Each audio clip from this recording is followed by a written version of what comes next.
Meeting to order. This meeting is held in accordance with the Open Public Meetings Act, NJSA 10:4-6, etc.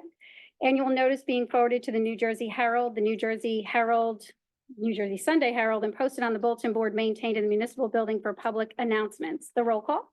Mr. Hoppercamp. Here. Ms. Johnson. Here. Ms. Roberts will not be here tonight. Ms. Rodriguez. Here. Ms. Smith. Here. Mr. Smith. Here. Mayor Galate. Here. If you will join me in a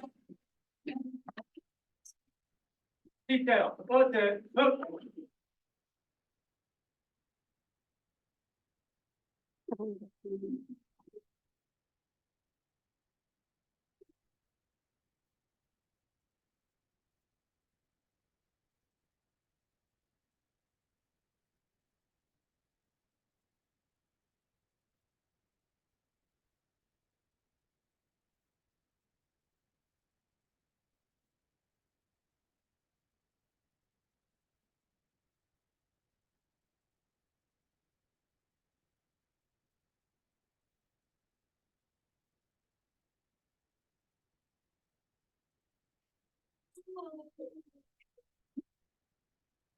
pledge allegiance to the flag of the United States of America and to the republic for which it stands, one nation, under God, indivisible, with liberty and justice for all.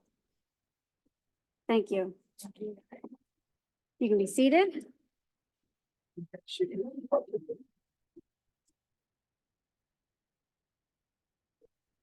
At this time, I would like to call up Chief Megan McCluskey. Detail. Program. Brett. Eddie.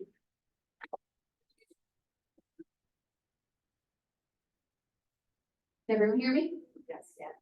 All right, I want to thank everybody for coming tonight. Thank you, family, friends, residents, fellow officers, council, and mayor. We have many things to celebrate tonight. We have the accreditation of the Hope Akron Police Department. We have many awards to give out, and we have the swearing in of our 4 new officers. So I'll start off by inviting up the Director of Accreditation with the New Jersey State Chiefs of Police Association, Perry Delgado. Thank you, Chief. Well, ladies and gentlemen, my honor here tonight to come and recognize your police department as one of the best police departments in the state of New Jersey. And I actually just don't say that. I mean, I bring true. There's the Hope Akron Police Department will be joining a group of very exclusive law enforcement agencies in the state of New Jersey that have made it through this rigorous process of accreditation. So if you indulge me for a couple of minutes, I'd like to explain to you, I'd like to share with you the significance of the achievement. So the Hope Akron Police Department has made a commitment to adhering to best practices at the state and national level in a highly regarded state law enforcement accreditation program. This program, administered through the New Jersey State Association of Chiefs of Police and the New Jersey Law Enforcement Accreditation Commission, has helped to transparently demonstrate the professionalism and preparedness of state law enforcement agencies. It is purposefully designed to enhance professionalism and transparency in the state public safety system.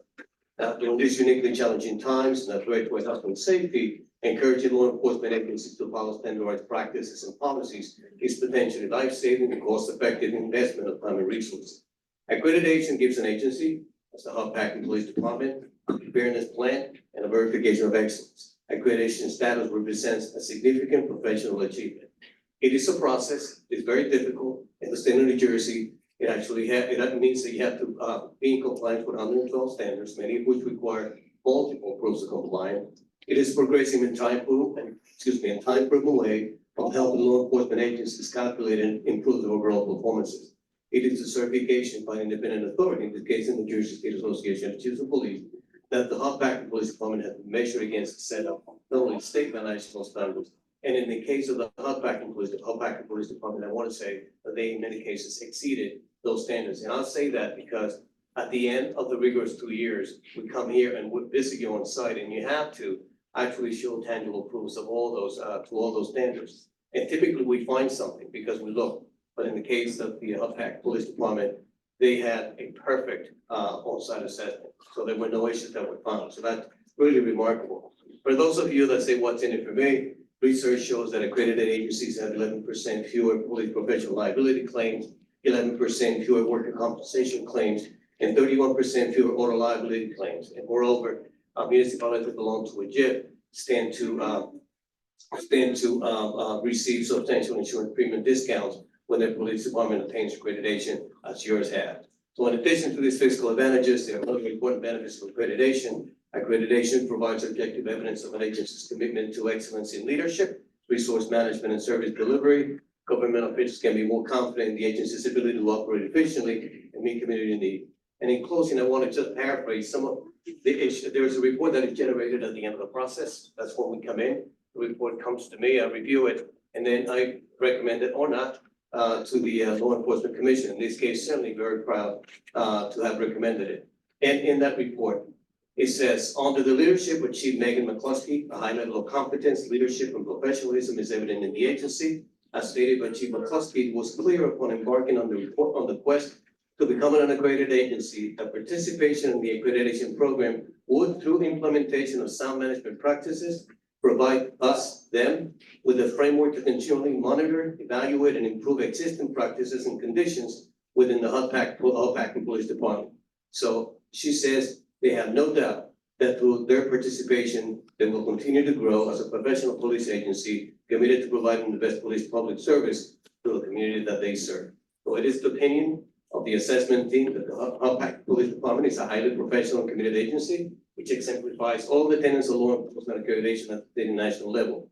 So again, I say this indeed my honor here tonight on behalf of New Jersey State Association, Chiefs of Police, and the New Jersey Law Enforcement Commission to congratulate Chief Megan McCluskey, Accreditation Manager Captain Michael O'Shea, the members of the Hopatcong Police Department, many of which whom I see here tonight, the mayor, the council, and those citizens that they so proudly serve for achieving their initial state accreditation, joining a very, very exclusive group of law enforcement agencies that have made this commitment to excellence in policing. So to all indeed, congratulations.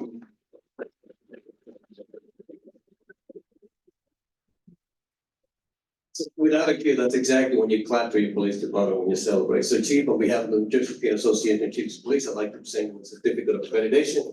That means that I'll be back in 3 years. Thank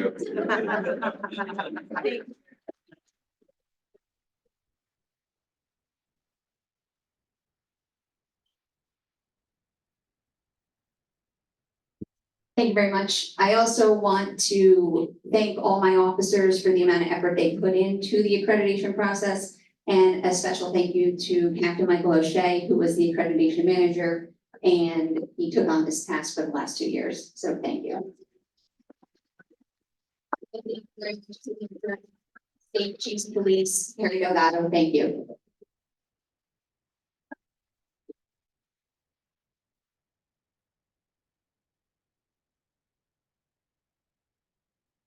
All right, from here, we are going to swear in our new officers. Will Anthony Martinez, Nathaniel Barner, Dominique Simeone, and Michael Small please come forward?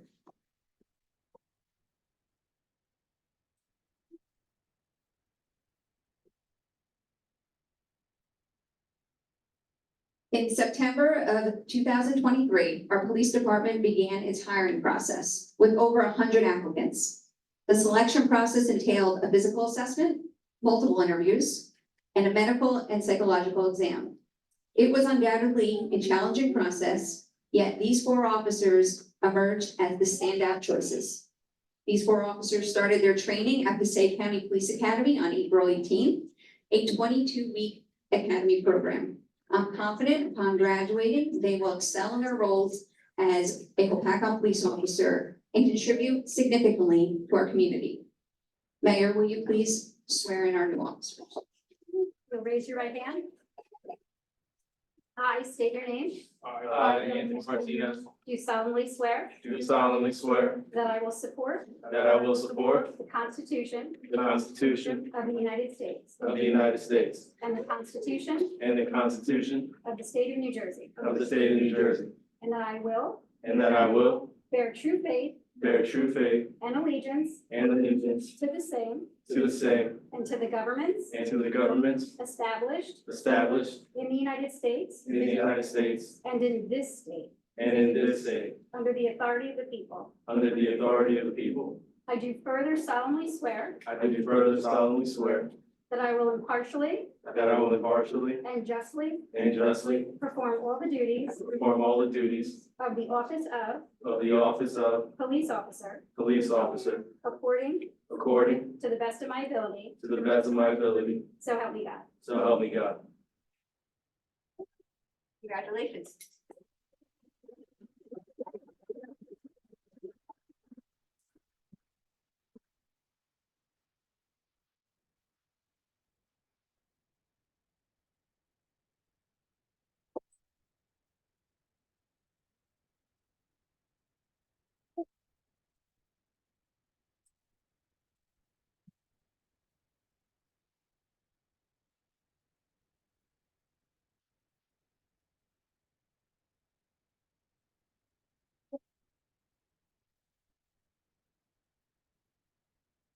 We're now going to move on to our awards program.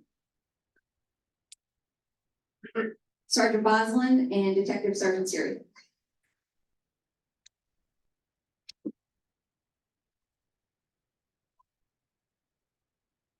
I would like to extend recognition to these officers for their outstanding academic accomplishments.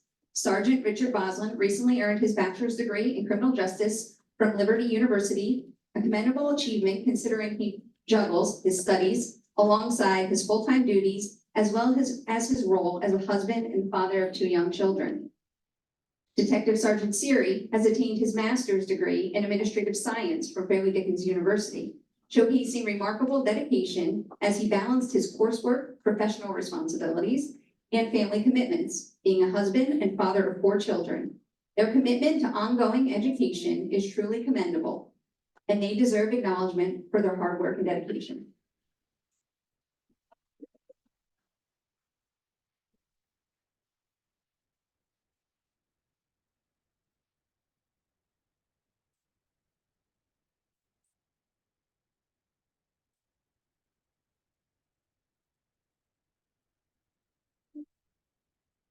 Next, Patrolman Zavita. Sergeant Kern is also being recognized tonight, but he could not make it. These 2 officers have already been honored in Byram for their courageous acts, but I also want to recognize them tonight. On November 23rd, 2023, patrols rushed to Byram Township to aid in a structure fire with someone trapped inside. Upon arrival, Sergeants Kern and Patrolman Zavita, alongside Byram patrols and firefighters, bravely entered the burning home and located the homeowner. The homeowner was suffering from smoke inhalation and exhibiting combative behavior, but these officers remained committed and safely evacuated the individual from his home. Congratulations, Patrolman Zavita.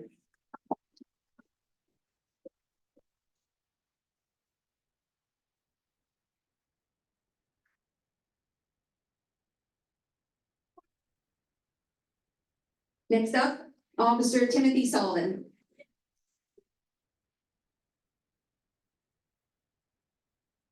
In early 2023, Officer Sullivan made the move to Raritan Township Police Department to be closer to his home and family.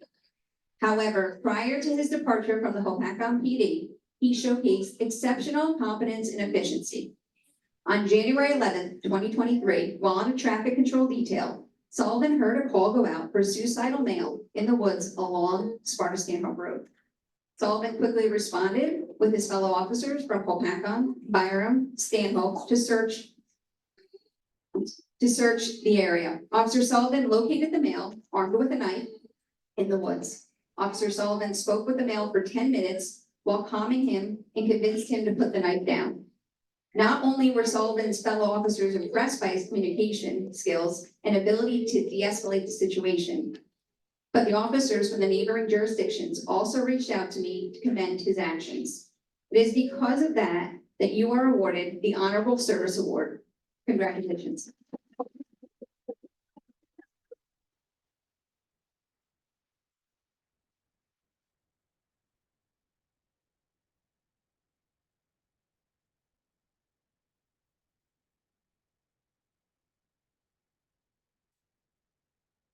Dispatcher Shyla Quattro, please come forward. So many of you may remember this incident from last year when we did a citizen award in the fall. But we never recognized dispatcher Shiloh Quattro for it, so that's what we're gonna be doing tonight. On the night of July 18th, 2023, the Hopatcong Borough 911 Center received a call from Isabella Barbario. This was a highly unusual call for service as the victim was located in West Wittering, England. Ms. Barbario was in a Discord internet video chat with over a dozen individuals when one of them, a 15-year-old pregnant girl, began to attempt suicide by overdose and cutting herself. All individuals in the video chat left the chat and took no action to assist the girl, with the exception of Ms. Barbario. Dispatcher Quattro immediately began directing the caller on how to instruct the victim to make a makeshift tourniquet without the use of 911 guide cards. She quickly obtained location information, which enabled her to obtain Google Street View image, which allowed an assisting officer to contact the Sussex Police in the United Kingdom. Even after the arrival of Hopatcong officers at the house, Dispatcher Quattro remained on the phone with the caller, instructing her how to tell the victim to prevent shock. She helped keep both the caller and the victim calm during what was a long response by police due to the very rural location the victim was located in. Hopatcong police were able to direct the Sussex Police to the victim, where they had to force entry into her apartment. Without Dispatcher Quattro's quick thinking and detailed questioning, the exact location of the victim would have been extremely difficult to determine, and she was in a multi-unit dwelling as well. Dispatcher Quattro's actions ultimately contribute to saving the life of this young woman. She showed professionalism, resolve, quick thinking, and the ability to multitask in a high-stress situation.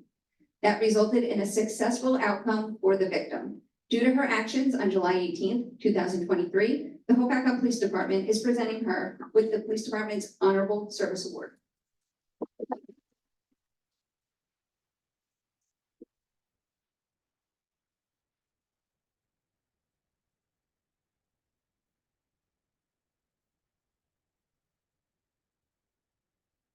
Next, Sergeant Janosko, Officer Jacob,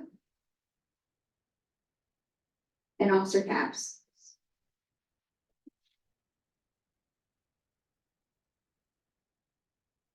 On May 25th, 2023, Sergeant Janosko, Officer Jacob, and Officer Capps responded to a distress call concerning an 11-month-old infant who was unresponsive. Upon their arrival, they found a baby Axel laying on the table, unresponsive and not breathing. Immediate CPR was initiated, followed by securing an airway and administering breaths using the bag valve mask. The officers were able to get Axel to breathe again, and he was promptly transported to Morristown Medical Center. Remarkably, by the time Axel reached Morristown, he was conscious and responsive. Because of your quick response and exceptional life-saving skills, Axel is alive today. And I am very happy to announce that Axel and his family are here with us tonight.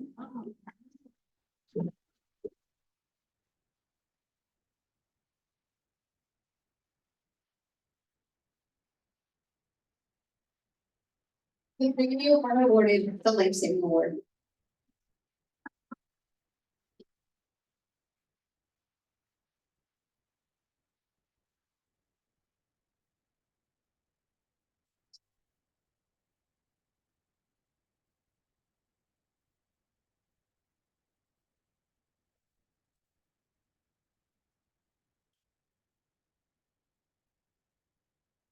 That is the end of our ceremony. I want to thank everybody for coming tonight. Thank you.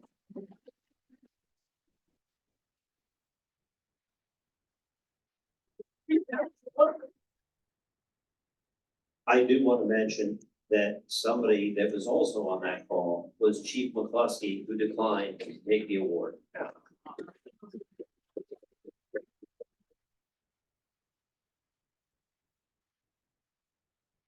Detail, okay, oh, dismiss.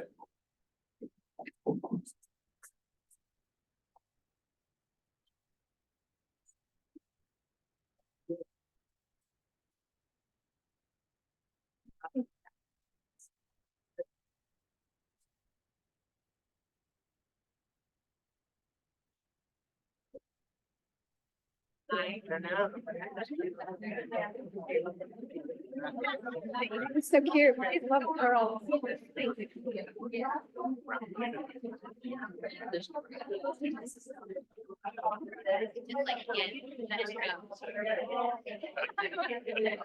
No, it's very. Nobody can vote no on hiring. Congratulations.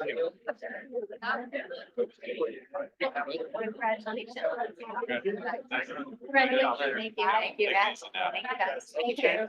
Thank you. Megan, can you send the picture because I want to send it to on the Kate's office. Helping us represented his Boy Scout award. And just so that they have the information. Thank you. The certificate. Right? Yeah, okay. Right. Yes. Yes.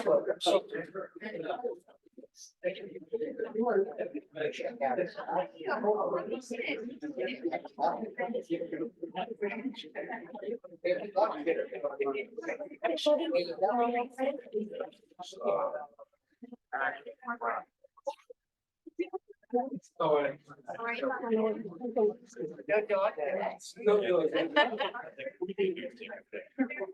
think I kind of stopped the name or something over here because it's all Apple. You might have flu. You don't really want to feel.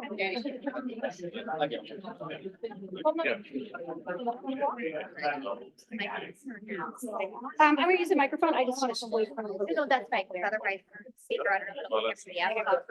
Yep, thank you. Yep, that's fine. Thank you, Rachel.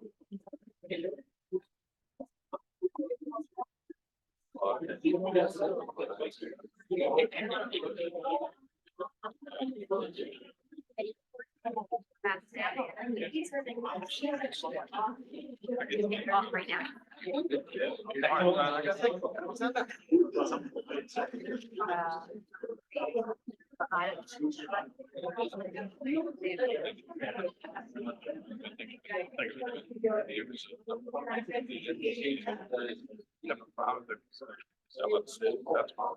But the only other issue is.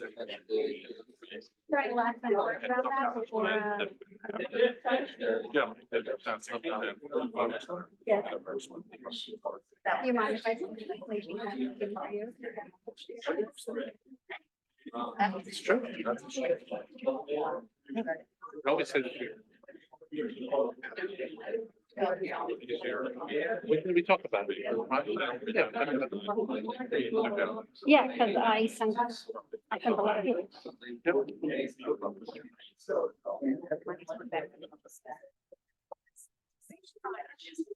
No, I mean, it's not that. We don't want to. Okay, we're gonna get back to our business this evening. We're gonna start with our committee reports. Councilman Hoferkamp. Yes, I can, oh, you want me to speak? Your phone. Just a reminder for everybody here that, tomorrow at noon in Mike's Plant Park, there will be, it's the National Day of Prayer. If anybody can make it, everyone is welcome, all faiths, and you're more than welcome to come. And I believe that'll be rain or shine. The second thing I'd like to just point out that on this, current copy of the Lakeville Tacon News, the daughter of Annette Greco, picture here is with the Army National Guard. If you hadn't had a chance to read that, look at that, it's very informative about Annette, daughter, and just by way of background, Laura Greco here is going to be one of our Hometown Hero banner program recipients, on Memorial Day, when we do our Memorial Day, event. So I'd just like to point that out if you haven't seen that, and just want to congratulate her for her achievements and what she's done in her life. Jennifer? Thank you. Actually, Laura is my son's piano teacher. She is wonderful. I wanted to say congratulations to our 4 new Pac-Man police officers, those awarded and the accreditation. Thank you to Troop 88 for presenting the colors at tonight's meeting. Me and my family went to go see Oklahoma at high school. The kids did an absolutely great job. The class of 2027 is selling Cliff's ice cream coupon books. They never expire. Email m.nardone@pacconschools.org. The high school is hosting a community resource night on Thursday, May 9th from 6 to 8 p.m. in the high school cafeteria. We had a lot of awards. Connor Dowling was invited to participate in the 29th Paul Robeson All-Star Football Game. Avery Miller had her 200th strikeout. Jayla Elias received the Sussex County Superintendent's Roundtable Award. Thomas Galvez Perea won the Daughters of the American Revolution Award. Joel Johnson and Pete Melizzi were named Players of the Week. There's a municipal alliance meeting on May 6th at Borough Hall at 6:30 p.m. There's a recreation meeting on May 14th at Borough Hall at 7 p.m. I wanted to wish congratulations to Scott Francis on being appointed to the Board of Ed, filling a vacancy. I wanted to welcome our new superintendent and acting BA, Jeff Hallenbeck. He has been with the district for a long time in a lot of capacities. Really just a stand-up great guy. I also thought that this was very important and wonderful about our schools. From the 2019-2020 school year to the 2022-2023 school year, our SAT scores at the high school have increased almost 50 points. And we've gone from 9th in the county to 4th in the county. And I know that that's a large part on the hard work of the students and the teachers at our school district. Thanks so much. Councilwoman Smith? I don't have anything. Going to report on some events that are happening at the Sussex County Municipal Utilities Authority. May 11th, we have the Recycle More event, which is an expanded recycling event. May 17th, we have the paper shredding event, and currently ongoing at the Sussex County Municipal Utilities Authority is free recycling of the boat shrink wrap. So if you're getting your boat out of shrink wrap and you need something to do with that, they're taking it free up at the Sussex County Municipal Utilities Authority. Switching gears to the Chamber of Commerce, our next meeting is Friday, the 10th of May, and the next B2B breakfast is the 14th, that's Tuesday. And that's all I have there. Thank you. Okay, starting with the police committee, congratulations to the Hopatcong Police Department on their certificate of accreditation. Congratulations to all the award recipients this evening. Our community, we all know, is a better place because of the heroes we have here in town. Congratulations to our new officers, like Daniel Barner, Anthony Martinez, Michael Small, and Dominique Simeone, and best of luck on the remainder of their time at the police academy. We know it is not easy.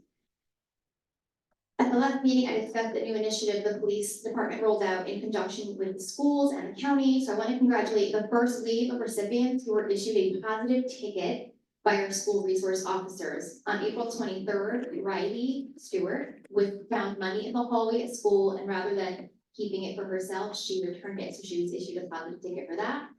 On April 23rd, Isabella Tata exemplified a great work ethic and positive attitude. 4 additional tickets were issued on April 30th. They were issued for going above and beyond at school. So congratulations to Gia, Kelsey, Sophia, and Joe for all your hard work and setting an example to those around you. I'd also like to thank the Menacing Press in Newton. They issue the positive tickets the resource officers give out at no charge. They print them and donate them so they can be handed out. A very special thank you to the Lake Hopatcong Rotary Club for their generous donation towards the equipment for our police boat as well as ammo. I also want to share a press release that was shared by the Hopatcong Police Department in case you were not aware. This notice is to advise you of an incident that took place on the night of April 28, 2024. Between the hours of 10:30 p.m. and 1:30 a.m., an individual believed to be traveling in a white sedan placed anti-Semitic pamphlets on the property of residents living on Maxim Drive, as well as anti-Semitic stickers on the bulletin board in front of the Hopatcong Jewish Center. This investigation is ongoing. If you have any information or video footage of the incident and or suspect, please contact the Hopatcong Police Department. Nothing to report for the fire department, so jumping over to the ambulance department. The Hopatcong Ambulance Squad shared a reminder that with the warm weather upon us, please be mindful of your surroundings when you are driving. We have more residents out riding bikes and crossing streets via a crosswalk, so please look twice to ensure the safety of everyone around you. In 2023, the ambulance squad responded to 52 motor vehicle accidents, and to date for 2024, they have responded to 15. Their next two CPR classes, please save the date, May 16th and June 11th at 7 p.m. Those classes are $45 and they are held at the Hopatcong Ambulance Squad building. Another very important class is Stop the Bleed, May 22nd, 7 p.m. That cost is $25. That class is about 90 minutes. However, you will learn life-saving skills. You never know when you will need them. For celebration of events, we are still very busy planning the various town events, so I'm just gonna rattle off some dates for everybody, if you can please save them in your calendars. Saturday, May 11th, 7:30 a.m. is the Hudson Farm Hike. I highly recommend everybody go. The hike, once you've completed, you are given money to donate towards various organizations, and the amount of money you get is however old you are. So please bring everybody and anybody you can to that hike. Saturday, May 18th, we have the Lake Hopatcong Block Party at the Hopatcong State Park, and that goes until 4 p.m. Also, May 18th at 9 a.m. is the next Northwood Community Association meeting at Firehouse number 2. Saturday, May 25th, 10 a.m., the Memorial Day Parade, and that goes from Borough Hall to Veterans Field. And our prestigious Flag Day Parade, June 15th, 10 a.m., and that is going from Company 3, which we are in currently, down to Vets Field. And that is all.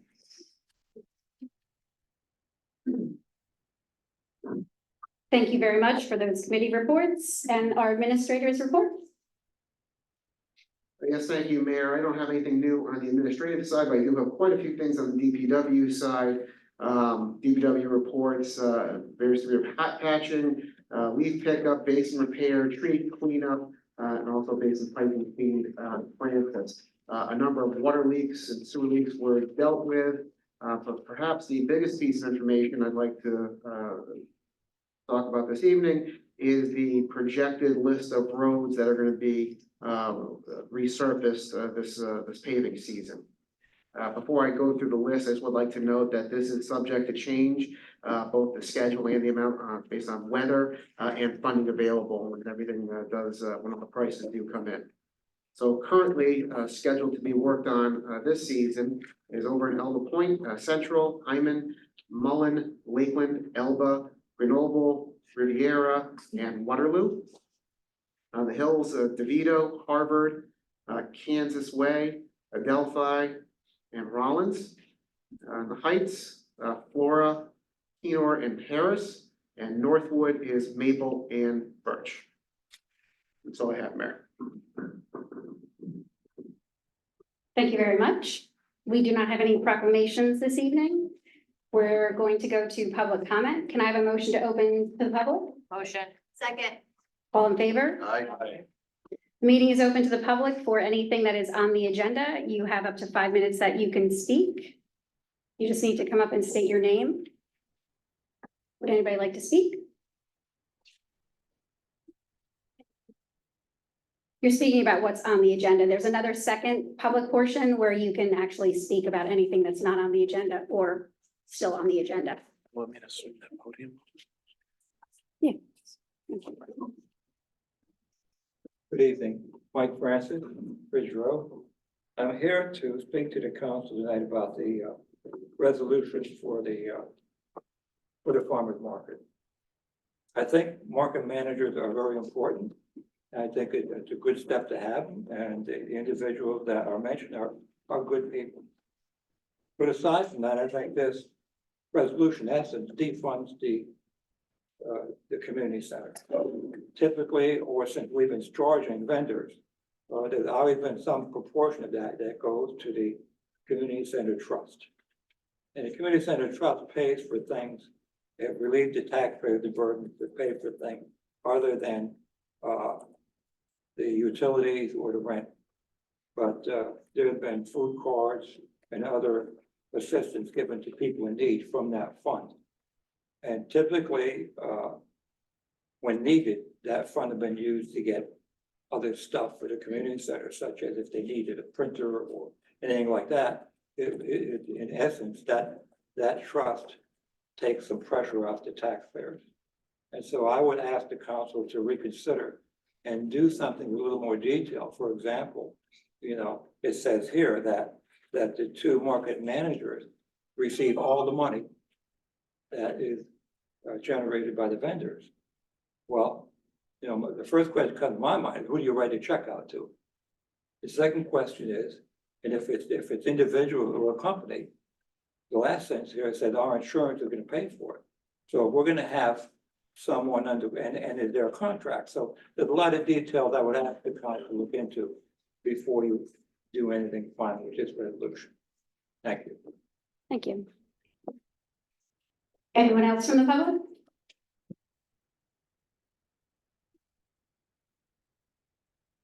Hello, Robert Manager. I was involved in the flea market last year, the market, and, the market is set up to definitely help the people of Apacon. Half of the vendors that we have are from Apacon. It helps people that are struggling to try to get money, and I worked with the mayor and, you know, we had no problems whatsoever. I was there at 7 o'clock in the morning to set all the vendors up and make sure that everybody got set up before they came in and collected the money. We want to see the market continue. It's something that's great for the town. People come out to it. Last year, we started having problems. We weren't able to advertise and stuff like that, charging people $15 a piece for a space. So we canceled markets and everything else because we didn't have enough vendors, okay? From there, I went to St. Jude's. We pulled off plenty of events there now that have sold out and everything else. And we have the vendor list and we make it work. It's something that the town needs, is that it brings people together. And we set it up that we were only doing we're only doing once a month. And we would help out with any other events that you had within the town, like Flag Day and Apacon Day and everything else, because it makes the town more viable and people come into the town.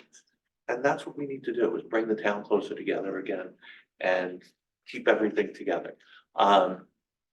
We charge the people, but we need to advertise and we need to buy signs and everything else that needs to pay for this thing to happen. If it can't happen or whatever else, it's a shame. It's still gonna be in Apacon and it won't be at the center, but we will move it to St. Jude's. They've already graciously said that if we need it, then that can happen because they feel the same way, that it works for the town. We would love to have both places and be able to do more flea markets and stuff like that and make everything work. So that's what Thank you. thank you.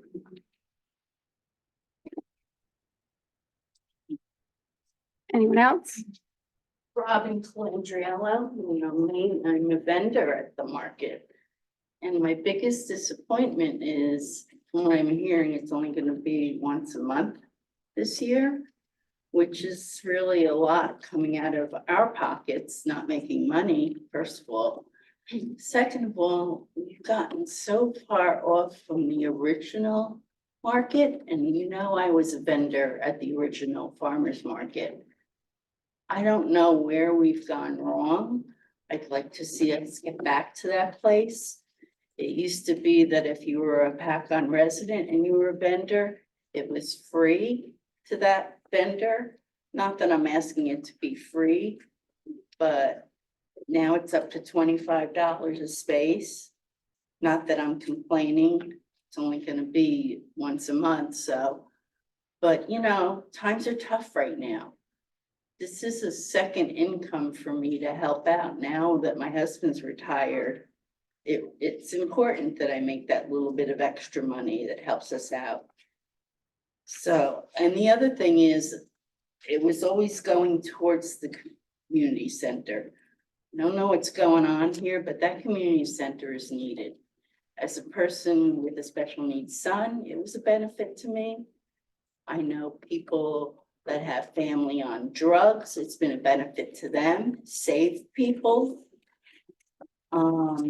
It helps people in need that don't have things. I've made plenty of donations to the center to help out those that don't have. You guys really gotta take a step back and realize how important that is to this town. Not many towns have them. I know my hometown doesn't have one. They don't care. We care about our residents. So really take a second look, take a step back, maybe get back to the original game plan with the market and have the money go to that center. It's needed. Okay, thanks. Thank you. Anyone else? Go ahead.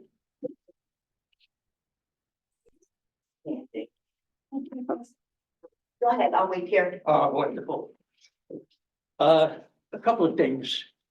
One is I got a text this afternoon and I get the telephone numbers. So I really don't know who sent it to me unless I call the number. The text I got was that there was between $5,000 and $6,000 that was supposed to go to the community center and never went there. Do you know where it went? I have no idea where it would go. I wasn't here last year. Mayor, can I comment on that? Sure. Sorry, I was not on council at the time, but I did, submit an Oprah. There was a donation made. It wasn't that amount. It was about $3,500. The check that was donated by the resident was cashed. However, we couldn't confirm if it was intended, because it was supposed to be a direct donation. The person who donated the money claimed that the money never went to the individual it was donated for. So what happened with it there, I don't know, but it was confirmed that the check was cashed. Jimmy, are you talking about money from the marketplace that was supposed to go to the wellness Yes. center? Okay. I remember being in the audience when Mr. Puccio presented the borough with a check. Yes. When was that, Jim? That was last year. It was 23. Wait till I can look. Okay, I think it was October, like it's October, November, but I was in the audience, but I remember when he presented the borough with a check. So we agree we got a check. Where'd the money go? Well, I'm sure it's in the fund for the wellness center. Okay, can you get back to me, tell me where it went? Sure. Or you gotta do an open request, No, I'll get you the information. okay? No need. Now, one more thing, really two things. I asked Father to say a couple of things, but he said he couldn't unless he had the collection basket. Does everybody know Father Peter? Yes. Father has done so much up at St. Jude's, and we're continuing on. I gave everybody a drawing, and I guess I really shouldn't talk about this now, I'm out of line. But I gave everybody a drawing. We're gonna build a monument up there for our soldiers and our relatives and neighbors and friends and parents. And I just wanna let you know we're doing it. And this is a somewhat similar, drawing of what you're gonna have. I think it looks very good. I hope you keep us in the loop. Yeah, well, I will, and if anybody wants to donate time or material, we'd be, be very happy to take it. It's gonna help offset the cost. Very good. Okay, thank you Thank everyone you. very much. Thanks, Jim.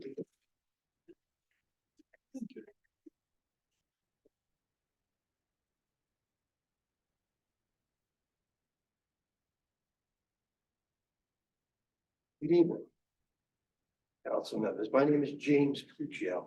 I live at 233 Stanhope Sparta Road. Your boss used to be my boss when I worked for him at Spearleaf Kellogg. Okay. Kurt and I are good buddies still too, to this day. Pete, good man. Some of you know me. Others think they know me from rumors that they've heard and spread around town about him. But they don't.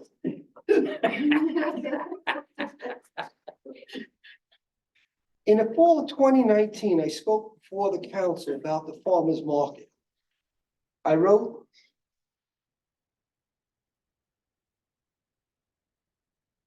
I'm a little messy, but I wrote a presentation to which I gave to the town a business plan presentation on how the market should be run. Good evening, Dave. Come here. Hello. Can you hear me? Hello. How's the message, buddy? So. I wrote a lovely business plan. And this business plan. That's this.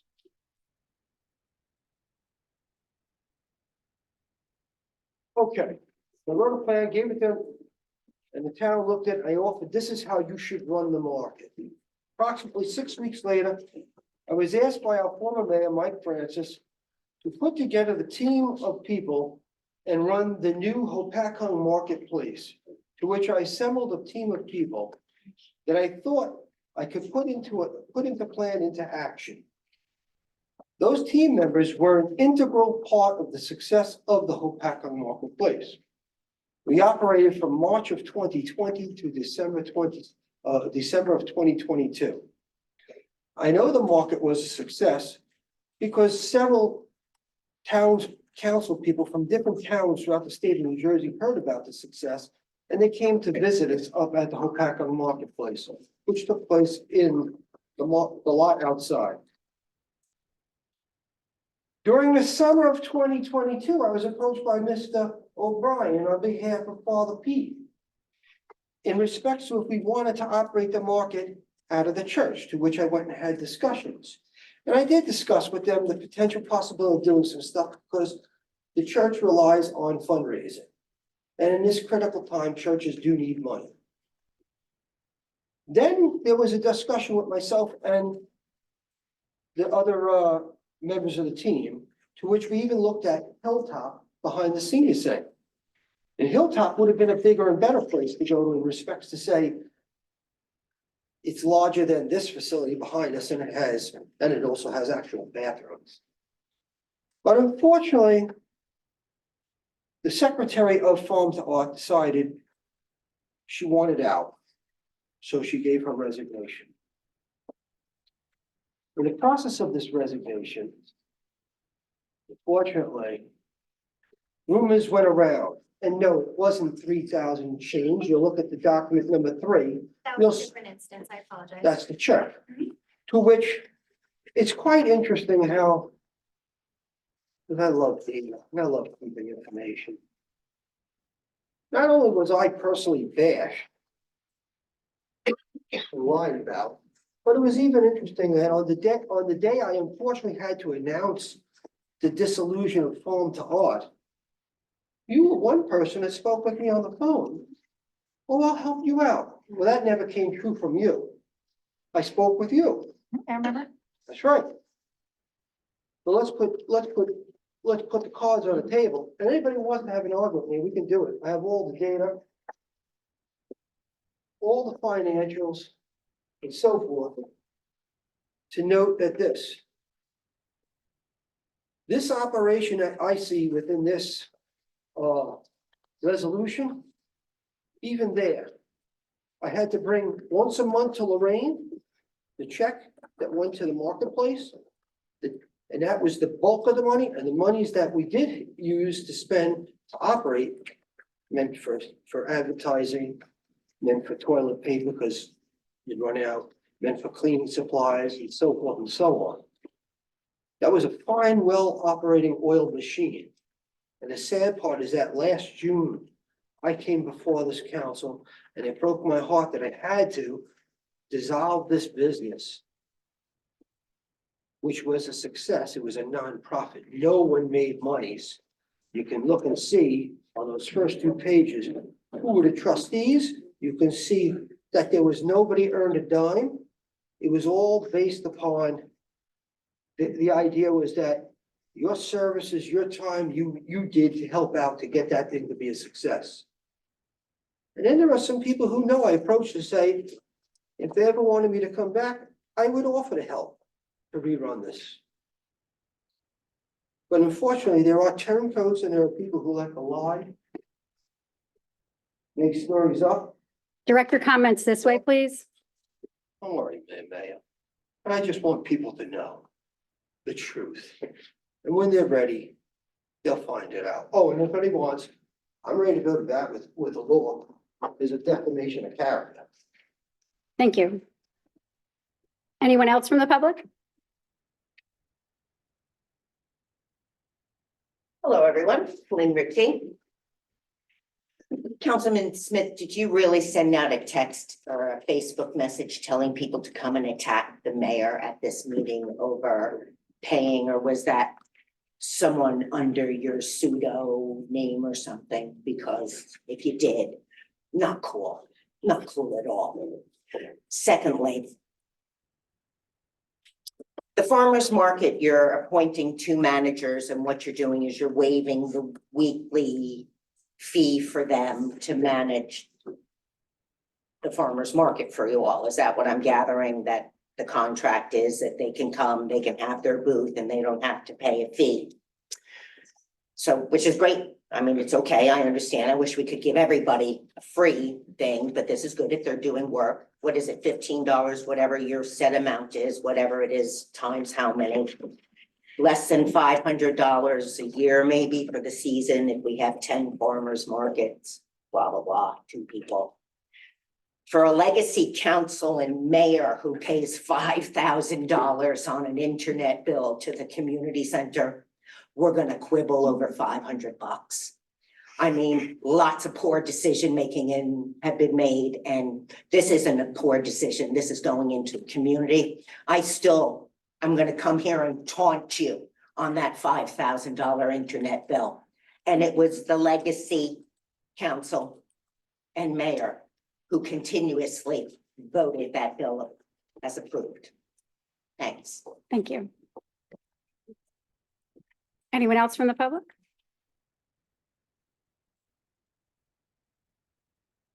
Mayor Moats. First, I'd like to congratulate the police department for the good service and our new officers. Councilwoman Rodriguez, where was Stop the Bleed? Was that at the ambulance squad? Yep. Okay, thank you. I'd like to thank you for the leaf pickup, and now there's another thing that I'd like to bring up that several of the residents have spoken to me about, including myself. That people are cleaning up after their dogs, but either leaving it on people's property or in their garbage or in their leaf bags or whatever. So I don't know, maybe we could do what other towns do and put one of those things at the end of the streets or something, you know, where people can drop their stuff. But thank you. Thank you. Anyone else? Good evening, guys. Steve Salvaggio, 7 Phillip Road, Sussex GOP Communications. Question for Ryan. Did you really send out a text the mayor cut a deal to pay off her political allies with the funds from the marketplace? That's what it says here on the flyer. Yeah, Please, I beg of you. yeah, she sprung out on the council yesterday. We need to pack the room with people to attack her at public comment. Didn't really go to plan, huh? Apparently not. Yeah, no. No one really should complain about the farmer's market because when the previous administration spent over almost $250,000 on health benefits, seems a little petty to me. That's all I got. Thank you for the job you're doing, Mayor. You're doing a great job. Thank you. Thank you. Anyone else?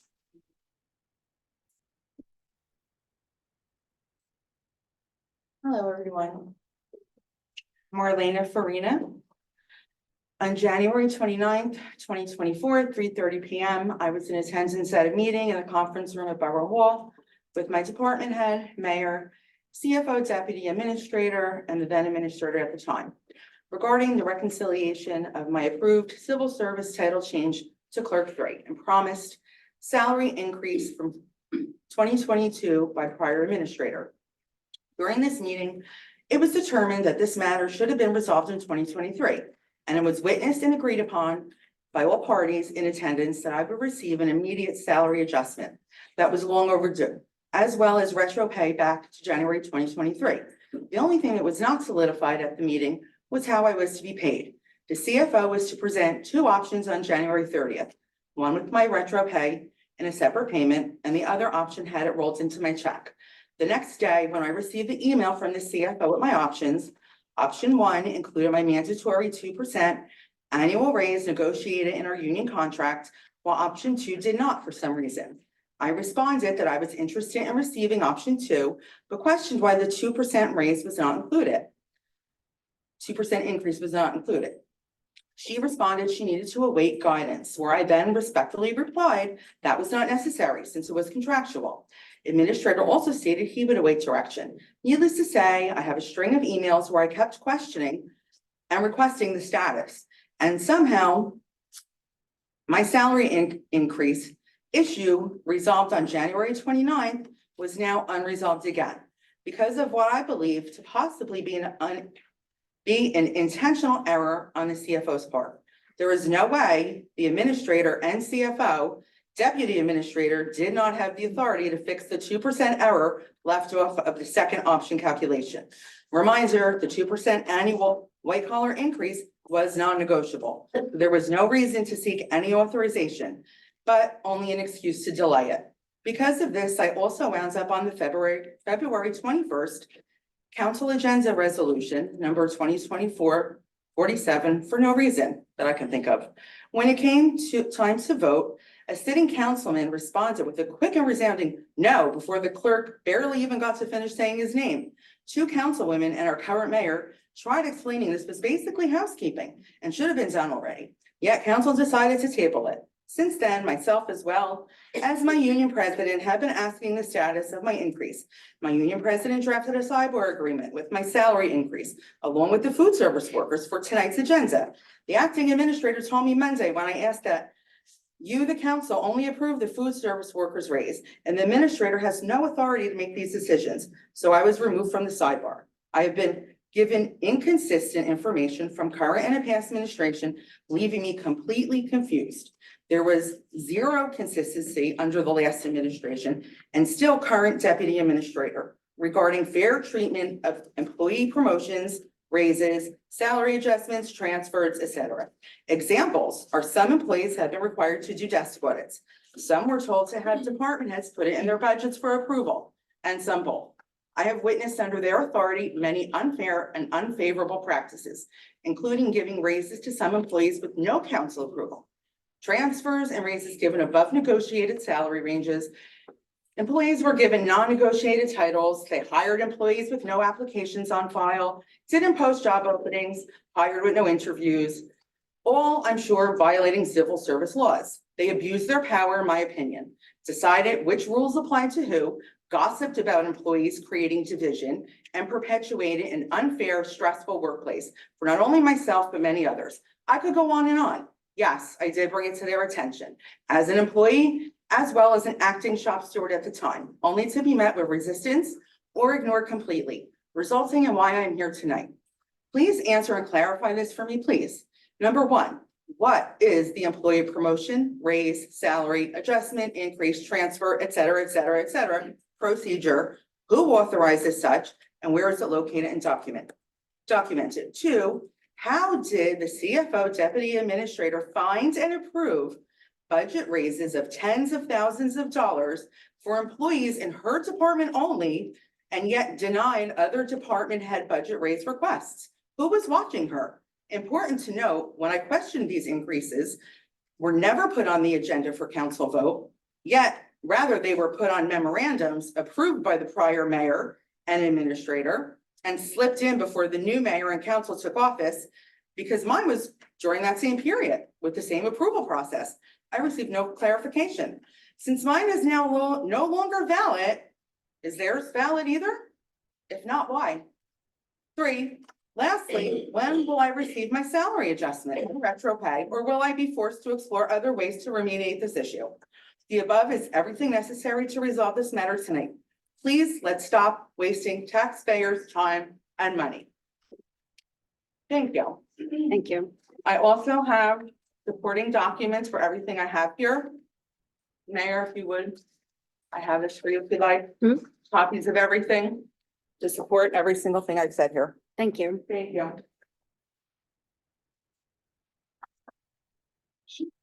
Just to clarify, we do not discuss personnel issues in public, just so the public's aware. With all due respect, Mayor, I had my union president verify that.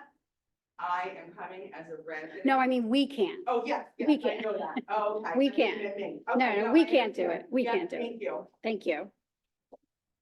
Anyone else from the public? Motion to bring it back? Motion made.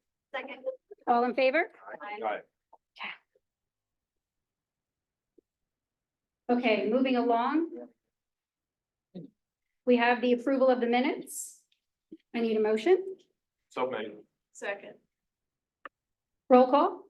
Mr. Hoppercamp. Yes. Ms. Johnson. Yes. Ms. Rodriguez. Yes. Ms. Smith. Yes. Mr. Smith. Yes. Thank you. We have correspondence. I have one correspondence that I actually just received in the last few days. Dear Mayor Galati, I'm a member and officer of the board of the Lake Hopatcong Jewish Center. Yesterday, I was asked to help our police department in their search for the perpetrators responsible for defacing the Lake Hopatcong Jewish Center. I was distraught to hear about the spreading of hate, pamphlets, and paraphernalia in the area of our synagogue and the Maxim area of our borough. I never have had such close contact with such hate. Officer Daniel Campione and Detective David Kraus were my first contact with this episode. I am pleased with their attention to this incident. These officers are a credit to our town and to their badges. They were polite, informative, and concise in explaining the atrocity. I was squeamish, and both men not only calmed me down, but assured me that they would work hard to try to find the party responsible for this offense. I would like to thank the entire police department for the time and effort they are putting into this incident. You and the council should be very proud of all of your police officers and their competence. Thank you for your hard work and that of our police department. We feel exactly the same way.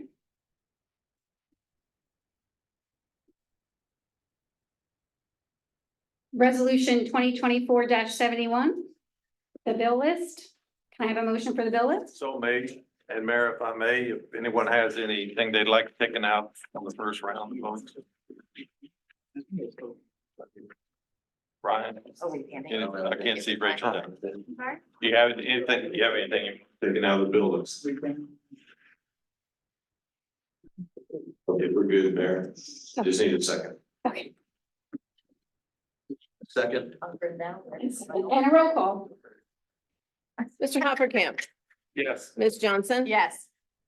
Ms. Rodriguez. Yes. Ms. Smith. Yes. Mr. Smith. Yes.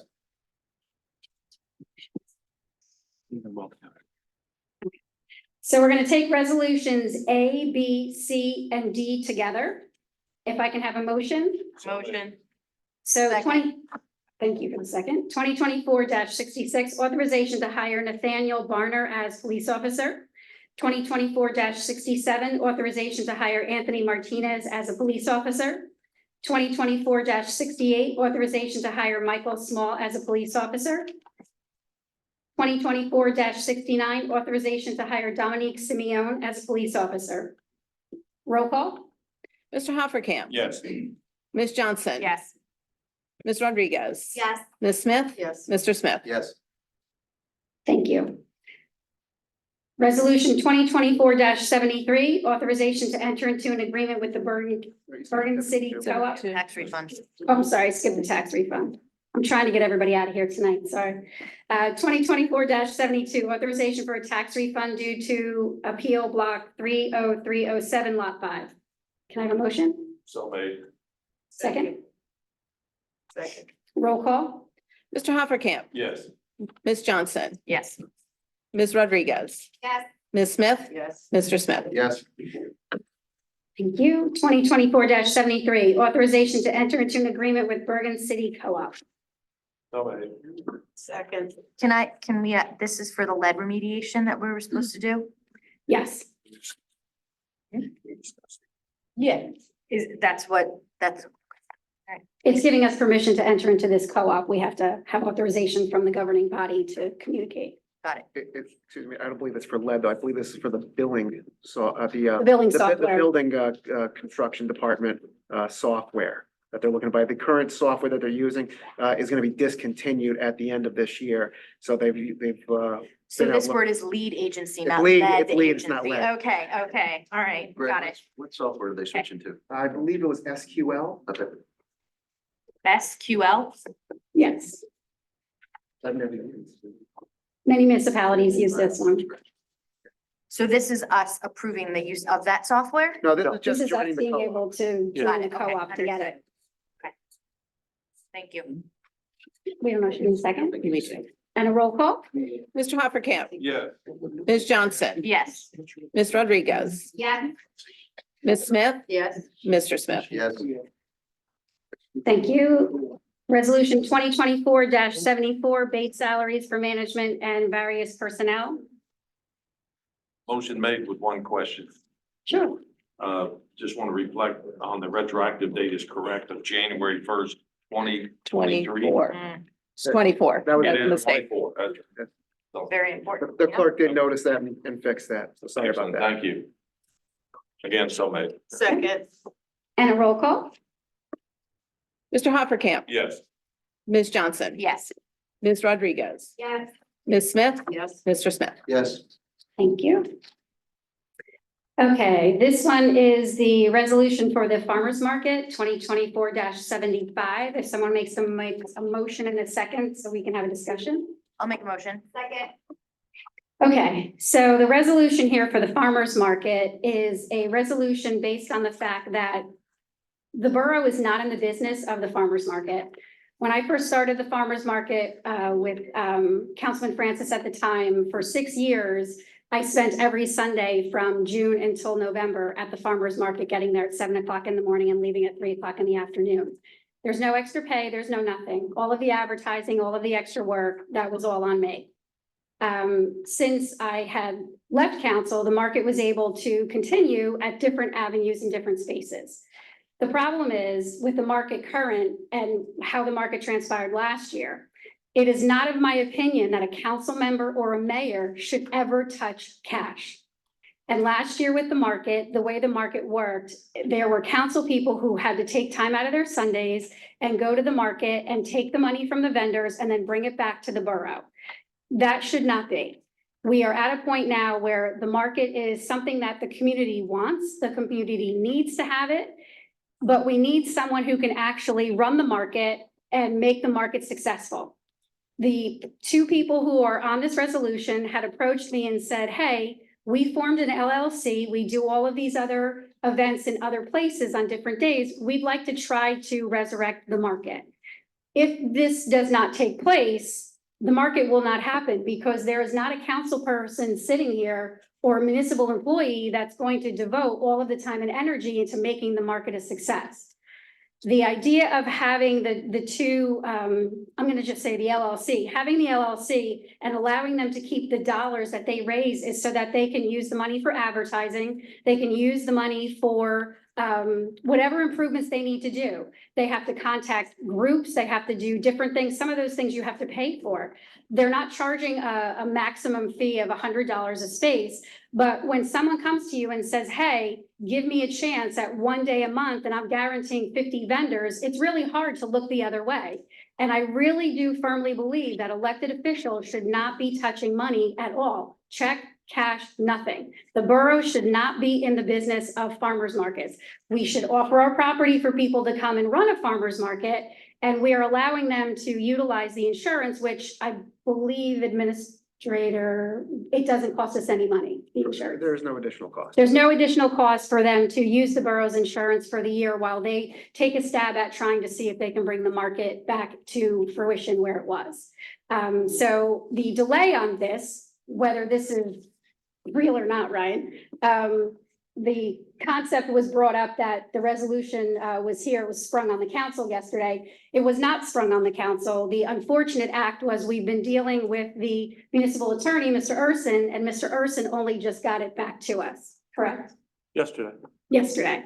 So as soon as I got it, I sent it out to everybody. So I do apologize for it getting there late, but I would like to have an open discussion about having someone be able to do the market that is actually keeping track of things. I went back through all of the different records for the market last year in 2023. There's no records. We don't know how many vendors were there every day.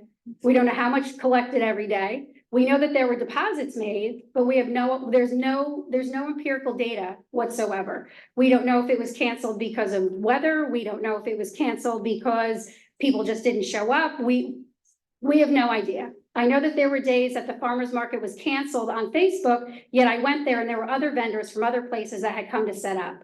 So there seems to be a lot of inconsistencies that transpired. And in my opinion, again, mayor and council should not be doing anything where we're touching any money anywhere. Employees too.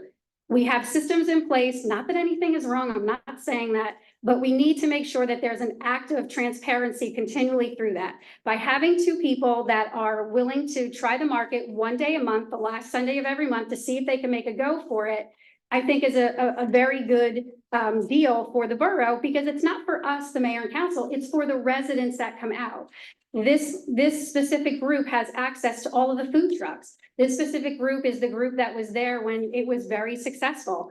If it doesn't work, we'll try something else next year, because the farmer's market is something that's very necessary to the community. As someone who started the farmer's market, I have a lot of time, a lot of energy into it, and I just would hate to see it just go by the wayside. But we do not have anybody in the borough or sitting on this board who's willing to advertise for free and do all of the work that goes with this and be able to make it successful. We don't have the connections. We don't.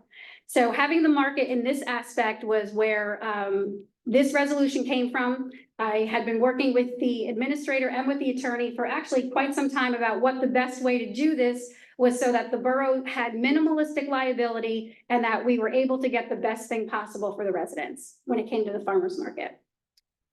If I may, the other part of this too is while Farm to Art is a nonprofit and they donated to the Wellness Center their profits, this LLC, it's not, I don't think it's our place to tell them where to put their money from the farmer's market. If they're a business, they're an LLC, they're a business, whether they're nonprofit or not, it's up to them to try. It's not our job as council to determine where they put their profits. If there's a deal struck, then sure, but I don't think it's within our realm of power that we tell them what they should do with their money. I will also say, with having the ability to not have any records of, again, how many vendors were there, how much money that we actually collected, we know what was deposited. But the money that was deposited in the account for the Wellness Center. And I know that Mr. Francis brought that up. I will say that the administrator and myself went through the records today for the Wellness Center, and the Wellness Center has a budget of $15,000. It only spent $1,600 in the last 3 years. I think it was. Yeah, there's been substantial, we're talking specifically about the trust fund. The trust, yes. So in the records that I saw over the past 4 or 5 years, it took in about $50,000. 15 or 15, 15? No, I'm talking over 5 years, about $55,000, and appears it spent over little under $2,000. I didn't have a chance to verify that with the CFO because she was not in the office today, so please just remember that. But based on the records that I saw, that those are the amounts. So the trust for the Wellness Center is actually very, very healthy. Not having the proceeds from this going into the Wellness Center is not something that I think that's going to be a deterrent to the Wellness Center or any of the programs that the Wellness Center does. We do put a lot of time and energy, and Ms. Roberts, who's not here today, she puts a lot of her time into the Wellness Center and all of those programs to help the residents of this town. And moving forward in the future with the Wellness Center, that's a conversation that this board is actually going to have a conversation with, because with Ms. Roberts choosing to not be part of the governing body next year, she would no longer be doing the Wellness Center next year. So this governing body is gonna have to figure out what to do with the Wellness Center, who's gonna be there, where we're gonna move it to, and what we're gonna do. So as much as I understand having us be able to ask this LLC to donate money to the trust for the Wellness Center, if that's the case and this board decides that they wanna ask, for $5 a table off their tables or something, it should actually probably just go into the general fund as opposed to the Wellness Center, because the Wellness Center appears to be extremely healthy in the trust, and we still have to figure out what's gonna happen next. Mayor, question, is it possible to add the LLC name? So where we list the market managers, to serve as managers of the farmer's market under, and then the LLC name? That's a good idea. Of course. Right. Yeah. Mayor, if I may, you good? First of all, I'd just like to explain to everybody that unfortunately we got this yesterday afternoon, basically some later in the day. And I don't think anybody on this council has got a major problem with our farmers market or anything like that. I think we just need a little bit of time to separate what is true and what is not true. And we can do that and move forward. It's just the timing is an issue sometimes, and I'm sure somebody on this council might not have actually looked at it till this morning or so. I actually have all the facts and figures for the market here, that reflect totally different figures and values, that I'm hearing. Just, roughly off the top of my head, the market has spent out of the trust fund, more money than is, been cited here. I'm not gonna do a quick math thing, but it's a little more up there in the I have a 5,000 to question. 10,000. Bradley, where did you get Where did you those? get that from? Could we? Yes, Lorraine. Oh, okay. Well, Lorraine gave us our records. Well, I hopefully the same, hopefully the same. That doesn't look good, doesn't sound good. At the exact, in 2023, it's listed here in detail. As far as Mayor not getting any records. You got it. Bizarre. she has, you have them too. You should have. You have. Last year, it's not gonna have it last year. What's that? She's not gonna have it from last year. She should have them from last year. Isn't just what like, Stephen, Greg had already said, the deposits and the expenditures. And, So you have deposits and expenditures, but you have no records of how many vendors, how many Sundays, No, or I'm what not- they collect I'm not each saying day, or I'm not any. saying that, but the amount of money quoted is different. The actual fund balance right now is $43,610. About $50,000, right? Well, it's shy of 7. So all I'm saying is, everybody on this board is not opposed to what the farmer's market at all. Don't get the wrong impression. It's just initially things were said, whether they were accurate or not. We're here to learn. Bob. Well, the only things that were said are things we're saying tonight, so I don't know who said what, where, when, and I would love to have the records that you have. Thank you. So, the only question is the wellness center. That's the only thing that's different in this thing. As far as Bob and Jody running the market, there's no issue from us, going forth. We want to do it. It's just that, in the 11th hour, we got notice that this thing, even though you guys had it for some time and working on, we were totally unaware of it. That's all. It's just a matter Well, of. the unfortunate thing for us is the reason why we were working on it is because we had to go through the JIF. We had to go through I'm sorry, Sean Canning. We were going through different aspects to see what was necessary for this. So it is my fault that it's delayed. It's John's fault that it's not here on time. You just got thrown on the bus. But other than that, the intent is there. The intent is there to have a very good market. I'm sure that if push came to shove, again, we could probably ask the LLC to, again, to give $5 of every table that they have. But when somebody comes and presents in front of you, we're guaranteeing you, 50 vendors every Sunday that we're there. It's hard to turn that away. It's hard to get people who can provide that and have that great connection. So I do understand what you're saying about just getting the resolution, but I do want to have all the information out in the public that we possibly can. I'm just also confused as to what the objection is to. Well, the objection was initially that we were hearing different things in terms of, and I apologize on where we got some of that information, whether or not there was an LLC. Initially, it was like, well, you can't have people writing checks out to Bob or Jody. I don't think they want that, or hand them cash. And then all you'd have to do is a month later, somebody's going to complain on the vendor saying, well, he got his for free last Saturday. Why do I have to pay $10, $15? Just that kind of stuff that comes with it. That's all. And so we can smooth all that out. You got an LLC set up. We didn't know that moving forward, but just give us till the next meeting and we'll should be able to work out a green light once everybody's on the same board. I have a question. Sure. And I'm yelling just because I feel like you're so far away. All right. I'm not angry, guys. You're claiming we didn't have a lot of time to do any research, but you seem to have a lot of information. And as the council president, you didn't disseminate any of what you had to your fellow council people. I didn't have time today, quite frankly. But you had time to put in the request for financials and not share it with your counterparts up on this board. I didn't get it till probably 6 o'clock tonight. I can prove that by email. Believe you. And then I had to take a shower. I thought that'd be nice. And it's not, I'm not hiding anything. I'm not hiding. Anything about it, so we got ours. Again, I want to go back to the objection. This is costing the borough $0, right? It's zero money. We're allowing an LLC to run a farmer's market. I think that the resolution is pretty straightforward in the fee schedule, the dates. I got confused. I was confused about this, but if that's no additional cost, the insurance, right? Greg, that's what you said? Right. Correct. Okay. I don't and waiting, and I did ask the mayor about this earlier, if we could wait until the next meeting, give us 2 weeks. Their first marketplace is May 26th. That would give them 11 days to do all of the advertising and get vendors in and organized in 11 days. So that's where I am. Do the best we can. I mean, I also remember a time where I was presented with a personnel manual less than 24 hours before a meeting. And it was like one of those things where it's like, just say yes, because you gotta.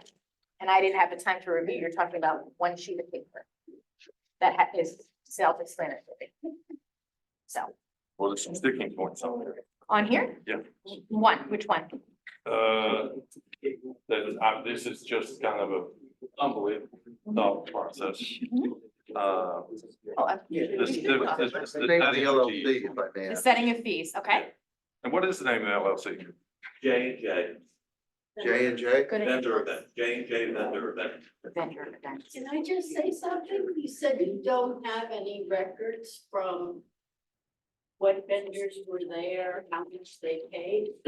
When I was a town volunteer, I was the one making up the list of vendors, the weekly list of vendors, keeping track of what people were paying, except for last year. I don't know what happened last year, although I do have a list of vendors. That's what we're talking about. We're talking about last year. Yeah. I'm not, But I took that prior money to last that, year. if you want to set records, And I wrote the book. There's a book that has every vendor and every receipt that was given to Lorraine. along There- with The money. Yeah. there's no book, Robin there's no, Watched me go around all the tables. Every table wrote me a check and or cash and Languages, someone saying, we voted you in, someone saying, I can't be bothered helping out anymore with the farmer's market. I mean, I was doing it as a town volunteer and I was still paying for my space. I wasn't getting it free. There's a And lot I of was volunteers there who at can't 6 in the morning with Bob. And I was doing the record keeping. there are You no, can't do that, you can't help out, you can't take turns, there's 1, 2, 3. I cannot physically, 4, 5, 6 of you, physically do that. and we're talking one Sunday a month, and that's too much for you.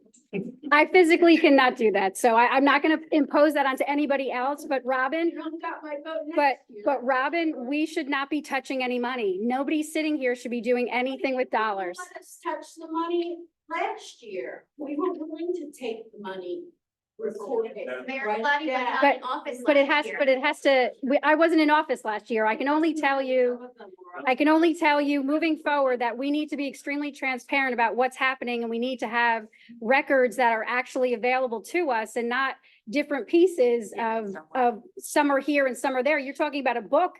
Nobody even said anything about a book. Now, the farmer's market records from when I started it to where I ended it in 2018, I have every piece of paper from that and every single vendor from that. Every piece of- But I have nothing from the last several years. I was keeping track of money. Okay. No one reached out to me and asked for. So, okay, yeah, so on number 2, Brad is saying Councilman Hofferkamp. Thank you. The market managers will submit market rules and regulations as well as a fee schedule to the mayor. He's proposing and council for approval. Adding mayor and council. We have it, which section? we have it right here, Have what? what you did there. Oh, no, it should just adding the end Oh, council well, we do onto, that. right. I don't know. I don't think that it's an issue. I mean, because what could possibly be on there that we would have anything to really comment about? Because again, it's their business. So if the council chooses to not approve their market rules and regulations, you're telling a business that you're not approving their regulations, that we would have nothing, the mayor and council would have nothing to do with how they choose to run the market, other than what we basically have in the agreement, which we still have to sign once this passes. And then we would also be giving you the record, but whatever Absolutely. we give along with the check, wherever the town decided that the check wanted to go. Right. Right. We don't have the We're contract. Modifying this agreement so that the town is getting something to put into the community center or not? $5 a day. $5 a day? Oh, I like that. Now that we have the name of the LLC, we have the agreement that we're going under, right? There's an agreement. So there's gonna be an agreement between the town. Is that gonna be a contract, Johnny? What is that gonna look like? Yeah, there'll be a memorandum of agreement. Yeah, it's not very detailed because it's the operation is done by the managers, but it's a town-sponsored event, so there would be a memorandum of agreement. Okay, so we make these modifications to this resolution tonight. We have a memorandum of agreement with them. What's the legal downside here? If you wrote the resolution, there's nothing wrong with it now, no? What's the legal downside? Like, are you asking me like what could go wrong? Yes. Well, that's anything. Somebody could come and do something crazy there. Yeah, I mean, We're giving up control of the farmer's market to a second entity. you're, I love Jody and Okay. Bob. I worked with them all last year on this. They are more than capable of running this market, as Jim was before him, as Robin was before too. We have lots of very capable people running the farmer's market, and these two are very capable. the idea behind the resolution was that it would be a borough-sponsored event so that it would be your property covered by your insurance, but you would be delegating the management to the people who are designated as the market managers. Okay, so you need some level of control over that to make sure that there's no illegal practices or there's nothing dangerous. But other than that, the managers run the farmer's market. Is that So gonna be covered in the memorandum of agreement then? Well, it's covered in the covered in the resolution resolution. because there's market rules and regulations and That we. they report back, and if they report back, if there's any claims or problems or complaints, then the borough would find out and the borough could look into it because it's a borough-sponsored event. They're running it, but it's a borough-sponsored event. So, yes, it's in the resolution and it would be in a memorandum of agreement with a little bit more detail. Okay, so do we need to modify this one tonight? Should we table it to the next meeting? Because they're in a rush to get this thing going. Okay, if you were adding the monetary, if the monetary issue, the $5 donation was a key component, then you should, if you're gonna adopt this tonight, you should add that. I don't make much difference between their individual names and the LLC. You're still delegating them as the managers regardless of, what, how that looks or how the checks are written. That makes no difference to the borough. Are we all tracking the changes on what we're making to this so that we can approve this tonight? $5 per table that $5 goes per table. back into the general fund. Name of the LLC, Mhm. adding mayor and council to number 2. What else we got? That was the J&J vendor event? All right, I move it with those changes. Well, okay. Okay, so it was already moved. So the motion was on the table to pass it as written. So just to be clear, your motion would be to amend it. Right. If it was second and voted on favorably, then we would vote to adopt. It would be a two-step process. So your vote right now, your motion with what you just said, the 3 things you just said would be a motion to amend. If it was favorable, then there would be a second vote to adopt. That's your motion. My motion is to amend into 3 Second. modifications, and we have a second. So then there's a vote on whether to amend it. And a second, Christine just seconded it. She did, yeah. Yeah, Roll we all call. need to vote to amend it. A vote to amend it. You're voting to amend it. Roll call. Okay, Mr. Hoppercamp, Yes. Ms. Johnson. Yes. Ms. Rodriguez. Yes. Ms. Smith. Yes. Mr. Smith. Yes. Okay, so resolution 2475 has now been amended with the 3 things that Councilman Smith recited. And now it is available for a motion and a second and a vote. Motion to approve, please. Roll call? Mr. Hoppercamp, Yes. Ms. Johnson, Would like, You're approving it or not approving it, the changes? with the amendment. Yes. Ms. Rodriguez, Yeah. Ms. Smith, Yes. Mr. Smith. Yes. Thank you. I'm sorry, guys. Okay, moving on to ordinances. We have no introductions. We have a final hearing on the ordinance 7/2024 for trees, an ordinance of the Borough of Hopatcong, County of Sussex, and State of New Jersey, replacing the Borough Code Chapter 228 trees. Do we have to open public at the final? So here's here's what I would say about this.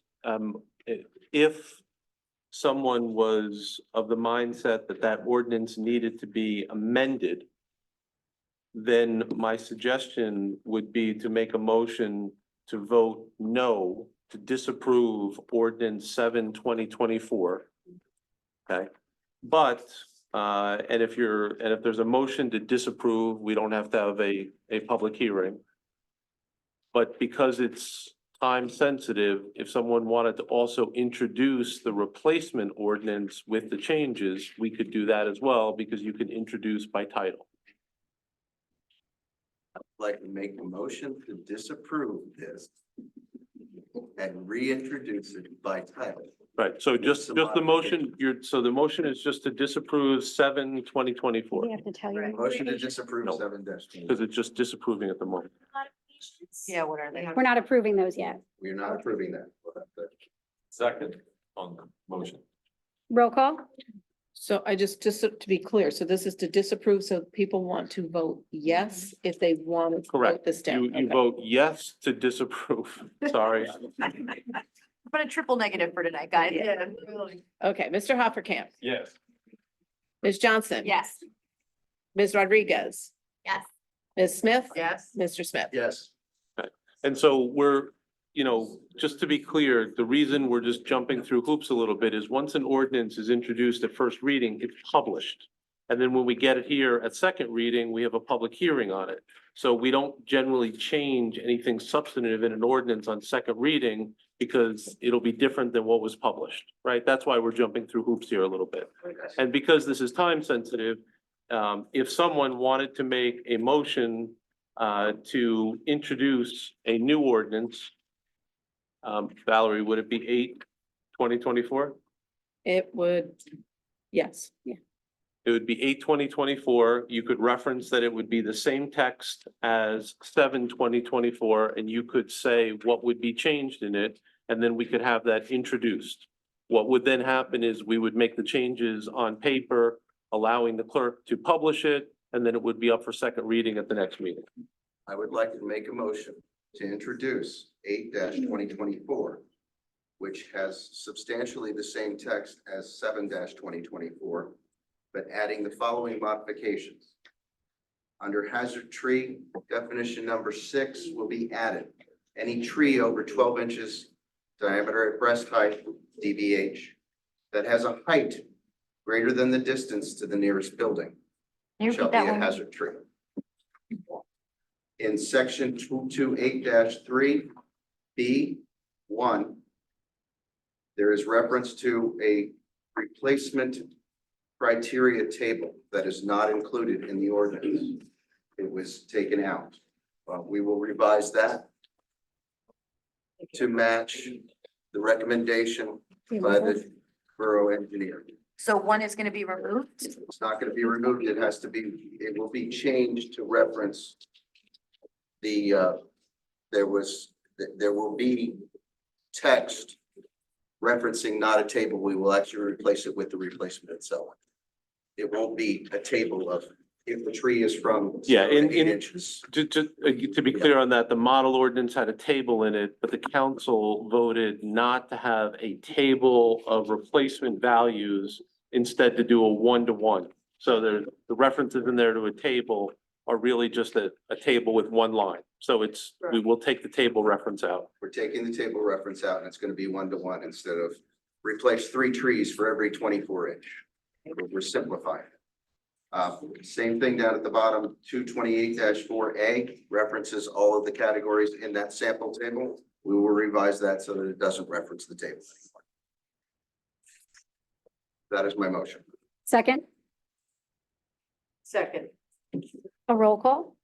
Mr. Hoppercamp, Yes. Ms. Johnson, Yes. Ms. Rodriguez, Yes. Ms. Smith, Yes. Mr. Smith. Yes. Thank you. We have no old business, new business. Approval of the tax collector's report for March. I have a motion So made. Second. and a roll call. Mr. Hoppercamp, Yes. Ms. Johnson, Yes. Ms. Rodriguez, Yes. Ms. Smith, Yes. Mr. Smith. Yes. Thank you. Approval of the zoning officer's report for March. So made. Second. Roll call. Mr. Hoppercamp, Yes. Ms. Johnson, Yes. Ms. Rodriguez, Yes. Ms. Smith, Yes. Mr. Smith. Yes. C, discussion and action on request for waiver of tax interest. You'll see in, Oh, yeah. can I, We can make a motion, but it would, Is it just a discussion? but we need a discussion first. I think some people want to talk about this. I don't know. It's only $15. I think it's. did you make a motion? I made a motion. Okay. Anybody second? Yes. Okay. Okay, so then we can have a discussion What's the motion? to discuss it. Oh, discuss it. Okay, I'm sorry. Your motion is to discuss it? To Yeah. discuss it or approve it? Approve it if, Approve giving it back? no, approve, no, it wasn't given. It's not, it was, she could have paid it. I think it's written as that she has to pay it. Do you want to shed any light on this, Greg? Sure, I'll just speak Just- briefly. I'll just speak briefly. There is a memo that I've attached to this. The taxpayer did request a refund of interest penalty that was assessed. She has claimed that she never received her tax bill. I'm not disputing that or, have no evidence one way or the other. You can't actually prove if someone got something or didn't get something unless you send it certified. My only comment, I believe I said in the memo, was that there's a deadline to pay, which taxpayers are obligated to pay for. And I do not recommend granting any exception to that. Otherwise, you will see more and more requests. I realize the dollar amount here is very small, but that is my recommendation for any amount. Anyone? I can say that the tax collector is not in favor of doing something like this because we've never done it before. And you start setting a precedent for it. She did explain, just like Greg just said, that taxes are due at a certain time every single year at the same time, whether you receive a notification or not, you still have to pay your taxes is basically what when she explained it to me, that's basically what she said. So a vote for yes, everyone would be To not pay. They do not, the lady Right, would have to it's a pay. negative. I guess it's a negative. Okay. Yeah, The 15. well, okay, so let's, Is that correct? yeah, but it's not, that, the record's just not clear. Was the motion to deny? Why don't we Yeah, make a motion so- to deny or- So it sounded like there was a motion to discuss, so just because the motion's not clear, Mr. Hofferkamp, because you made the motion, if you would just make the motion again, so it's clear. That is, I want to make sure we say it right. Is to not pay. Yeah, so your motion is to decline the request. Very good. Motion is to decline. Second, Second. roll call. Mr. Hoppercamp, Yes. Ms. Johnson, Yes. Ms. Rodriguez, Yes. Ms. Smith, Yes. Mr. Smith. Yes. We are open for public comment. Can I have a motion to open to the public? Second. All in favor? Aye. We're open to the public for anything and everything that's on the agenda or off the agenda.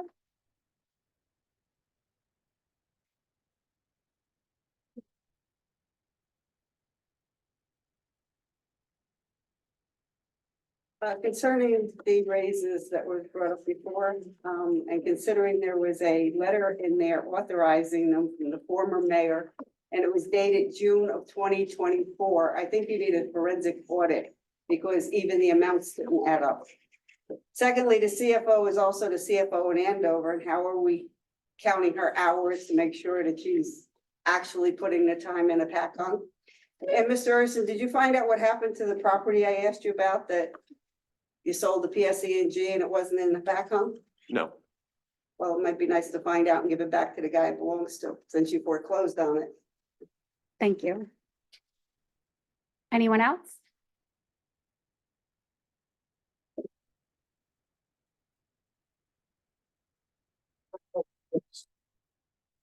Go to where it says payments.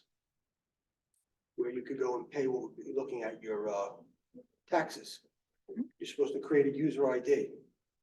You use Chrome. I used Mozilla Firefox, both failed. So you got a software issue, and you need to talk to whoever's the person that set that up. If I can't get in, that means others can't. Did you say the second one was Firefox? Both Mozilla Firefox and Chrome.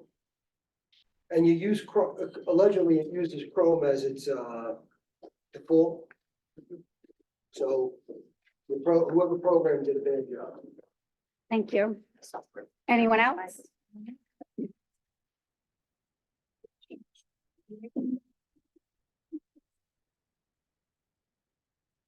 Hello, Pete Breckley, River Styx Road. There's a section of River Styx Road where they have all the lights and all that sort of thing. That area has, with the new businesses that have been coming in there, has been getting a little congested. And people tend to use that as a speedway, especially the River Styx Bridge. I know a person. But so we could possibly have some sign, you know, congested areas, slow down. That sort of thing. Or even a reduction in speed limit. Okay. Thank you. Anyone else? Motion to bring it back? So made. Second. All in favor? Aye. Moving along. Mayor's comments. So I just want to let the council know that we do have a few other draft ordinances, resolutions that are going to be coming in between now and the next meetings. One of them is going to be a resolution for the aeration in Crescent Cove, because I had an incident where I was asked about the aeration in Crescent Cove and had no idea what they were talking about. I did a lot of research. I reached out for Dan McCarthy. I reached out for Marty Kane. I reached out for everybody and their mother. And I was actually able to get in touch with the company that installed it. And I found out that the previous administration had given the go-ahead of when it goes on and when it goes off. And that should just not be. It should be set time for, in a resolution, that it goes on in April, it goes off in November. It shouldn't be up to one specific person to tell somebody else to do it, because it's not always going to be the same mayor and it's not always going to be the same DPW superintendent. So we need to put something in writing. So you will be receiving that. We also have the stormwater management ordinance that will be coming your way for introduction at the next meeting. And we also have the docks and piers and bulkheads ordinance. This came up in land use, just so you're aware. We do have an ordinance from Mount Arlington and from Jefferson, I believe, and we kept the sanctity of both of those and we created our own. So I will be distributing that also before the next meeting, just so that you're aware of those things coming down. Can I just wear the animal ordinances? The chicken ordinance? The animal. Oh, the animal ordinance. The chickens. I can address that. Yes, well, we have received comments just in the last few days from the animal control officer. I think Mr. Urson would agree, it's relatively minor in nature, and I expect they've incorporated and sent back to council very soon. I do want to thank dispatch, police, fire, Red Cross, animal control, and generous neighbors and residents for reaching out to help a resident whose home burned down last Friday and is not habitable. We actually had a resident that managed to take her and her dog in, who survived. I did reach out for animal control, and she immediately went over there with a dog bed and a collar and food and things for the dog to make sure everything was okay. There is also residents that have been helping her get into her car because it was 30 years old and her keys were inside the home. So residents actually helped her do that. Residents also helped her in finding housing that she could go to. So the Red Cross was very beneficial, but I will say the residents of Hopatcon rallied and actually did far more than the Red Cross did, at least in this specific incident. I would also like to thank Councilwoman Rodriguez. I don't know if you all noticed, Councilwoman Rodriguez was able to get a camera that we can now move from meeting to meeting. So we can also bring it to our events like Memorial Day we can now do. We can do the Flag Day ceremony, but we can now move from spot to spot so that the public is still able to see everything. We're able to live stream everything all the time. So I want to thank Rachel for that because I had no idea what she was talking about when she said that. So thank you to her. I also want to say that Wednesday, June 26th is Senior Olympics. It's in Vernon. I would encourage everyone to go. Hopatcon seniors are the defending champs at the Olympics. So we want to be able to cheer them on. I do want to congratulate our officers, Nathaniel Barner, Anthony Martinez, Dominique Simone, and Simeon, and Michael Small. And I would also like to thank Chief McCluskey for achieving the accreditation award that she received. Just listening to her and Captain O'Shea talk about what they've actually been through in the last 2 years and what the police department has been through, it's amazing. And it should almost be something that's mandatory because it really does do a lot of checks and balances where the police department is concerned. I do want to bring up, Rachel actually forgot something. Councilwoman Rodriguez forgot something. Saturday, May 4th is the National Scouts Trash Day. So you want to pay attention to that on the website. And I think that's all I have. Next meeting, we will have proclamations also. We will have an Eagle Scout that we will be giving a proclamation to and another one. So I didn't have anything else. Motion to adjourn. I'm sorry, motion to go into executive session to discuss personnel. Made, so made. Second, Second. all in favor? Aye. Do you want to take a 2-minute recess to? Yeah. Why was We all gonna done. say that? It's like, You want to bathroom more than anybody I know. Marie, do you want me? John, how are you? Just fine, Jim. I'm probably gonna say no, because we're doing. Would it be okay if I pick up all the name plates? Sure. Yeah, they know. I think they Anything else, generator? working with John for the memorandum of understanding. Yeah, you know,